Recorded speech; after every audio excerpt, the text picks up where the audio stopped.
അങ്ങനെയുള്ള ഒരു പ്രദേശമാണ്. ഞങ്ങളത് അഭിമാനത്തോടെ പറയുവാൻ ആഗ്രഹിക്കുന്നു. കൂത്താട്ടുകുളം ഗ്രാമപഞ്ചായത്തിന് പഴമയുടെയും ഐതിഹ്യത്തിന്റെയും മറ്റൊരു കഥ കൂടി പറയാനുണ്ട്. എന്താണെങ്കിലും നമുക്ക് ഗ്രാമക്കാഴ്ചകൾ കണ്ടുവരാം. കൂത്താട്ടുകുളം പഞ്ചായത്ത്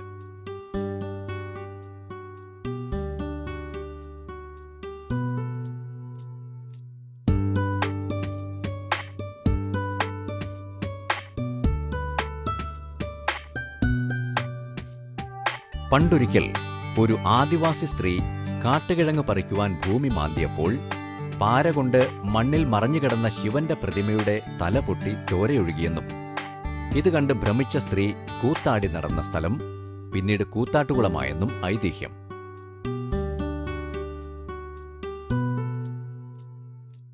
അർജുനൻ മല എന്ന് ഇന്നറിയപ്പെടുന്ന ഈ സ്ഥലത്ത് ഇപ്പോൾ ഒരു ശിവക്ഷേത്രമാണ്.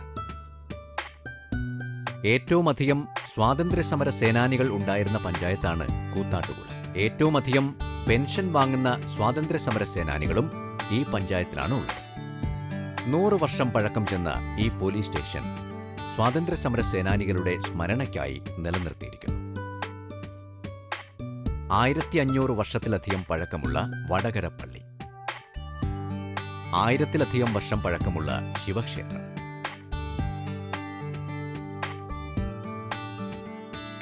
ഈ ക്ഷേത്രത്തിനുള്ളിൽ രാമായണ കഥ പൂർണ്ണമായും കൊത്തുപണി ചെയ്തു വച്ചിരിക്കുന്നു.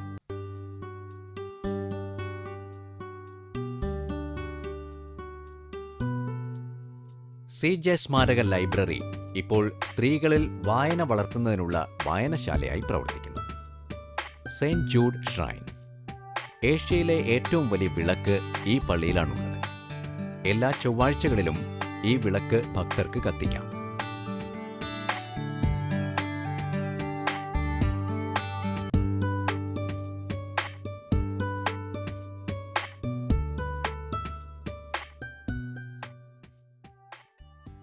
ടീച്ചർ, നമ്മൾ ഗ്രാമമെല്ലാം കണ്ടു കഴിഞ്ഞു. ഇനി വികസനമാണ്. വികസനത്തിന് കൂത്താട്ടുകുളം മോഡൽ എന്താണ്? അവിടെ ധാരാളം കർഷക തൊഴിലാളികൾ ഉണ്ടായിരുന്ന ഒരു കാലഘട്ടമായിരുന്നു. അത് കഴിഞ്ഞ് ഞാൻ പറഞ്ഞില്ലേ, നഗരവൽക്കരിക്കപ്പെടുന്ന ഇതിൻ്റെ ഭാഗമായി ഈ ഭൂമിയുടെ ദുർവിനിയോഗം, അശാസ്ത്രീയമായ ഭൂവിനിയോഗത്തിൻ്റെ ഫലമായി ഈ സ്ഥലം, ഈ കൃഷിയിടങ്ങൾ നഷ്ടപ്പെടുകയും ആ കർഷക തൊഴിലാളികൾ പിന്നെ നിർമ്മാണ തൊഴിലാളികളായി മാറുകയും ഈ ജോലിക്ക് പോകുന്നതിൻ്റെ ഭാഗമായി തൊഴിൽജന്യ രോഗങ്ങൾ ധാരാളം സ്ത്രീകൾക്ക് വരുന്നതുമെല്ലാം കണ്ടു. അതിൻ്റെ ഭാഗമായിട്ട് ഈ സ്ത്രീകളെ എങ്ങനെ നമുക്ക് വേറൊരു മേഖലയിലേക്ക് തിരിച്ചുവിടാം എന്നുള്ള സ്ത്രീ ശാക്തീകരണ ഭാഗം, അതായത് സ്ത്രീകൾ ഉൾപ്പെട്ട് ഭക്ഷ്യസുരക്ഷ എങ്ങനെ നടപ്പിലാക്കാം സ്ത്രീകളിൽ കൂടി എന്നുള്ളൊരു പരീക്ഷണത്തിൻ്റെ ഭാഗമായി ഒരു സുസ്ഥിര വികസനത്തിന് വേണ്ടിയാണ് ഞങ്ങൾ ശ്രമിച്ചത്. എന്താണെങ്കിലും സ്ത്രീ ശാക്തീകരണവും ഭക്ഷ്യസുരക്ഷയുമാണ് ലോകത്തിന് മുന്നിൽ അവതരിപ്പിക്കുന്ന പ്രോജക്റ്റ്. നമുക്കത് കാണാം. ഗ്രാമങ്ങളുടെ ശാക്തീകരണമാണ് ജനകീയാസൂത്രണം. പ്രാദേശിക സംരംഭങ്ങളിലൂടെയും കൂട്ടായ്മകളിലൂടെയും സ്വാതന്ത്ര്യവും സ്വാശ്രയത്വവും കണ്ടെത്താനുള്ള സാധ്യതകളാണ് അധികാര വികേന്ദ്രീകരണം. സ്ത്രീ ശാക്തീകരണത്തിന്റെ കാര്യത്തിൽ കുടുംബശ്രീക്കൊപ്പം പഴക്കം ചെന്ന ധാരാളം പദ്ധതികളുള്ള പഞ്ചായത്താണ് കൂത്താട്ടുകുളം പഞ്ചായത്ത്. അതിൽ 8ഓളം സ്വയം സഹായ സംഘങ്ങൾ രൂപീകരിച്ചു.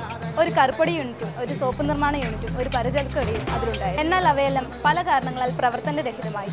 കുടുംബശ്രീ വന്നതോടുകൂടി ബാങ്ക് ക്രെഡിറ്റും പദ്ധതി വിഹിതവും ഒക്കെയായി. കുടുംബശ്രീ എന്ന ആശയം എങ്ങനെ പ്രാവർത്തികമാകണമെന്ന കാര്യത്തിൽ കൂത്താട്ടുകുളം പഞ്ചായത്തിന് സംശയമുണ്ടായിരുന്നില്ല.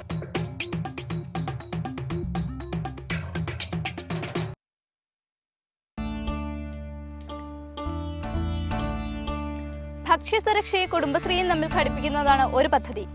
8 സ്ത്രീകൾ 6 ഏക്കർ സ്ഥലത്തായി നെൽകൃഷി ഇറക്കിയിരിക്കുന്നിടത്താണ് നമ്മൾ ഇപ്പോൾ എത്തിയിരിക്കുന്നത്. വിത്ത് നടിയിലും മരുന്നിടലും എല്ലാം ഇവർ തന്നെയാണ്. പൈനാപ്പിൾ കൂത്താട്ടുകുളത്തെ ഒരു പ്രധാന കൃഷിയാണ്. കുടുംബശ്രീ യൂണിറ്റ് നടത്തുന്ന പൈനാപ്പിൾ കൃഷിയാണ് ഈ കാണുന്നത്. 3 യൂണിറ്റുകളിലായി 12 സ്ത്രീകൾ കുടുംബശ്രീ പൈനാപ്പിൾ കൃഷിയിൽ ഏർപ്പെട്ടിരിക്കുന്നു. ഈ പഞ്ചായത്തിൽ ആകെ 86 കുടുംബശ്രീ യൂണിറ്റുകളിലായി 1370 സ്ത്രീകൾ പ്രവർത്തിക്കുന്നു.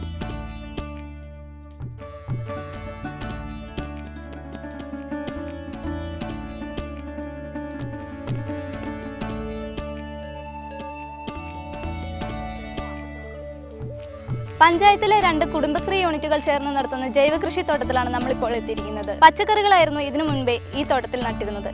ഇത്തവണ കൃഷി ഇറക്കിയിരിക്കുന്നത് വാഴകളാണ്.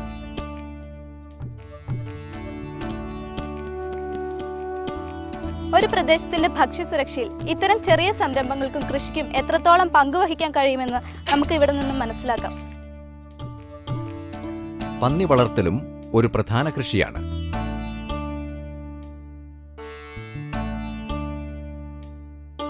ചേച്ചി എത്ര നാളായി പന്നി വളർത്തൽ ആരംഭിച്ചു? 3 വർഷമായി. എത്ര എണ്ണങ്ങൾ വളർത്തി നിങ്ങൾ വിറ്റ്? ഒരു 10-25 എണ്ണം 10-30 എണ്ണത്തോളം വിറ്റിട്ടുണ്ട്. തീറ്റയൊക്കെ നന്നായിട്ട് കൊടുക്കുവാണെങ്കിൽ 7 മാസം ആകുമ്പോഴത്തേന് പന്നി വളർത്തല് നമ്മുടെ ദാരിദ്ര്യമില്ലായ്മ ചെയ്യുക എന്നുള്ളതാണ് ഇതിൽ നിന്ന് കുടുംബശ്രീ വഴി ഞങ്ങൾ ചെയ്തത്. ഇത് കൊടുത്തതനുസരിച്ച് അങ്ങനെ കുറച്ച് കാര്യങ്ങൾ ഞങ്ങൾക്ക് കറണ്ട് എടുക്കാനൊക്കെ ആണെങ്കിലും ഒക്കെ സാധിച്ചിട്ടുണ്ട്. കുടുംബശ്രീ അംഗങ്ങൾ ചേർന്ന് നടത്തുന്ന അയണിംഗ് യൂണിറ്റിലാണ് നമ്മൾ ഇപ്പോൾ എത്തിയിരിക്കുന്നത്. ഇവിടെ പ്രധാനമായി 2 അയണിംഗ് യൂണിറ്റുകളാണുള്ളത്. 7 വർഷം പിന്നിടുന്ന ഈ അയണിംഗ് യൂണിറ്റിൽ 5 സ്ത്രീകളാണ് ജോലി ചെയ്തു വരുന്നത്. നിങ്ങളുടെ ഈ സംരംഭം ആരംഭിച്ചത് 2003 ഒക്ടോബർ 10-ാം തീയതിയാണ് 4-ാം തീയതിയാണ് ഞങ്ങൾ ഈ പരിപാടിയാണ്. എത്ര പേരായിരുന്നു നിങ്ങൾ? അന്ന് ഞങ്ങൾ തുടങ്ങുമ്പോഴും 5 പേരുടെ കൂടിയാണ് ഈ പരിപാടി തുടങ്ങിയത്. എങ്ങനെ ഇത് തുടങ്ങിയപ്പോൾ മുതൽ പിന്നീടുള്ള ഇതിന്റെ വളർച്ച എങ്ങനെയാണ്? കൂടുതൽ കളക്ഷൻ ഇപ്പൊ ഞങ്ങൾക്ക് ഇതിനെ കുറിച്ചൊന്നും അറിയത്തില്ലായിരുന്നു. അത് കഴിഞ്ഞപ്പോൾ നല്ല എല്ലാ കാര്യങ്ങളെ കുറിച്ച് നല്ല അറിവായി. ഒത്തിരി തുണികൾ വരുന്നുണ്ട്. അന്ന് ഞങ്ങൾക്ക് ഇതുപോലെ വർക്ക് ഉണ്ടായിരുന്നില്ല. പക്ഷെ ഇപ്പോൾ ഞങ്ങൾക്ക് ഒത്തിരി വർക്കുകളുണ്ട്. സ്ഥിരമായിട്ടുള്ള കസ്റ്റമേഴ്സ് ഒക്കെ ഉണ്ട്. സ്ഥിരമായിട്ട് ഒത്തിരി കസ്റ്റമേഴ്സ് ഉണ്ട്. പിന്നെ ഇത് നിങ്ങളുടെ ഡ്രസ്സിനൊക്കെ റേറ്റ് എങ്ങനെയാണ് തേച്ച് കൊടുക്കുന്നത്? ഒരു പീസിന് ഞങ്ങൾ 15 രൂപ. എല്ലാത്തിനും ഒരേ ഷർട്ട്, മുണ്ട്, പാന്റ് എല്ലാം ഒരേ റേറ്റാണ്. സാരിക്ക് 25 രൂപ. സെറ്റും ഉണ്ട് അങ്ങനെ അതിനൊക്കെ ഒരേ റേറ്റ്. നേരത്തെയൊക്കെ എന്ന് പറഞ്ഞാൽ തുണിയായിട്ട് ആളുകൾ അവിടെ വന്ന് കാറിലിരിക്കും. ഞങ്ങൾ ചെന്ന് മേടിക്കണമായിരുന്നു. അപ്പം ഞങ്ങളെ സംബന്ധിച്ച് അതൊരു മോശം പോലെ തോന്നിയുകൊണ്ട് അവർ തുണി ഇവിടെ കൊണ്ടുതരും. വർക്ക് നമ്മൾ പണി തീർത്ത് ഇവിടെ വെച്ച് കഴിഞ്ഞാൽ അവർ വന്ന് എടുത്തുകൊണ്ട് പോയിക്കോളും. അതൊക്കെ ഞങ്ങൾക്ക് പറഞ്ഞു ഞങ്ങളുടെ മാർഗമായിരുന്നു. ഇത് കുടുംബശ്രീയുടെ പൊടിമിൽ യൂണിറ്റ് ആണ്. ഇവിടെ ധാന്യങ്ങൾ പൊടിച്ച് വറുത്ത് കൊടുക്കപ്പെടുന്നു. 5 സ്ത്രീകളാണ് ഇവിടെ ജോലി ചെയ്തു വരുന്നത്. അടുത്തതായി കുടുംബശ്രീ യൂണിറ്റിന്റെ തന്നെ റെഡിമെയ്ഡ് ഗാർമെന്റ് ഷോപ്പാണ്. നമുക്ക് ഇവിടുത്തെ ജോലികൾ എന്തൊക്കെയാണെന്ന് ചോദിക്കും. പറഞ്ഞു കഴിഞ്ഞാൽ പ്രവർത്തനം ഞങ്ങൾ നൈറ്റി ആയിട്ടും ബ്ലൗസ് പീസ്, ചുരിദാർ, കുട്ടികളുടെ ഡ്രസ്സ് ഒക്കെ തയ്ച്ചു കൊടുക്കുന്നുണ്ട്. ഓർഡർ അനുസരിച്ചും തയ്ക്കുന്നുണ്ട്. പിന്നെ കുടുംബശ്രീ യൂണിറ്റിലും കൊണ്ടു കൊടുക്കുന്നുണ്ട്. പിന്നെ ഞങ്ങൾക്ക് തുണി എടുക്കാനും അതുപോലെ മെഷീൻ മേടിക്കാനും ജില്ലാ മെഷീൻ സഹായം ചെയ്യണമെന്നുണ്ട്. എന്നാൽ ഇതിൽ നിന്നെല്ലാം വ്യത്യസ്തമായ ഒരു സംരംഭമാണ് കൂത്താട്ടുകുളത്തെ കുടുംബശ്രീ യൂണിറ്റുകളിൽ വൻ വിജയമായത്. ശിങ്കാരിമേളം.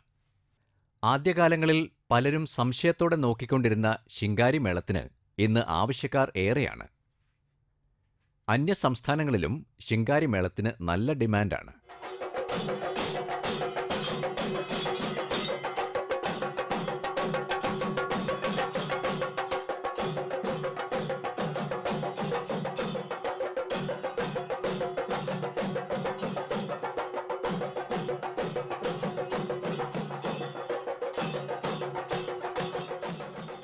കൂത്താട്ടുകുളം ഗ്രാമപഞ്ചായത്തിലെ വിവിധ കുടുംബശ്രീ യൂണിറ്റുകളുടെ അംഗങ്ങളായ തെരഞ്ഞെടുക്കപ്പെട്ട 15 വനിതകളെ ഉൾപ്പെടുത്തി നാദഭൈരവി എന്ന നാമകരണത്തോടെ 2008 ജനുവരി മാസം 28-ാം തീയതി തുടങ്ങി 150 ദിവസത്തെ പരിശീലനത്തിനൊടുവിൽ 2 വർഷക്കാലമായി ഞങ്ങൾ കേരളത്തിന് അകത്തും പുറത്തുമായി ഏകദേശം 150ഓളം പരിപാടികൾ പങ്കെടുത്ത് നാദഭൈരവി വിജയഭേരി മുഴക്കിയിരിക്കുകയാണ്. കൂത്താട്ടുകുളം ഗ്രാമപഞ്ചായത്തിന്റെ മുഴുവൻ അഭിമാനമായി കൂത്താട്ടുകുളം ഭരണസമിതിയുടെ മുഴുവൻ പിന്തുണയോടും കൂടി പ്രവർത്തിക്കുന്ന നാദഭൈരവി കേരളത്തിലെങ്ങും വളരെ അഭിമാനപൂർവ്വമായി ഒരു സ്ത്രീ ശാക്തീകരണത്തിന്റെ പുതിയ പാത കണ്ടെത്തിയ ഒരു വൻ വിജയത്തിനാണ് ഞങ്ങളിപ്പോൾ.